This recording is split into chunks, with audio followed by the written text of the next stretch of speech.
All right, let's get to your word of the day. It's an interesting one, ramp. What are you talking about?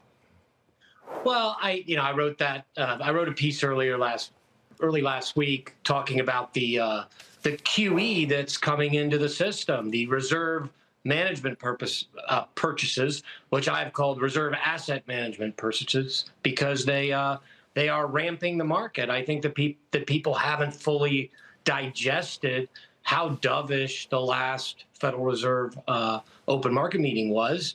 Not only did we get the cut as everybody expected, we got a $40 billion QE, and we got a Fed that largely came out and said that the labor market issues are beginning to really concern them, and that inflation is less of an issue, at least for most of the committee. I know there's a few on there. Beth Hammock's out with a piece, and we've had Austin Goolsbee making a few waves. But I think the bulk of the committee is coming around to the view that I've held for a long time, and I think the market is coalescing around, which is that there are some serious issues with the labor market. We have seen a market slowdown. We've had a lot of revisions. We have a picture in the labor market that is highly productive, but somewhat creatively destructive. And that is a dangerous cocktail if the Fed keeps policy restrictive, and I think they are quite restrictive. Okay, with that in mind, you're looking at the weakness in the labor market. Your pick for us today is risk parity. So how do you play out risk parity with this idea of a weaker labor market going into the new year? Well, Frank, people who know me over the last 16 years at Jefferies, and even before that, when I was not writing and talking all the time on TV, know that I'm a big fan of the sort of Bridgewater AQR style risk parity trades, which are long equities, fully long equities with a levered long hedge in fixed income. So it's a leverage position. It's what Ray Dalio and Cliff Asmus and a number of others have made billions doing for clients. It's more of an institutional trade. I speak to mostly institutional clients, that is. But it is a portfolio that we have recommended over many years, almost every year I've been at Jefferies with the exception of a few. It's up about 25 to 26% this year, and I expect similar numbers for next year. You have your portfolio fully into equities, and then you have a hedge in the fixed income market that has the same volatility as that equity portfolio. So you're very levered in fixed income, and you're long both. And I think you could have lower rates. I think you'd have higher equities. I think both are going to work like they did this year and possibly even better. So I'm sticking with the same trade that I've had basically a career doing.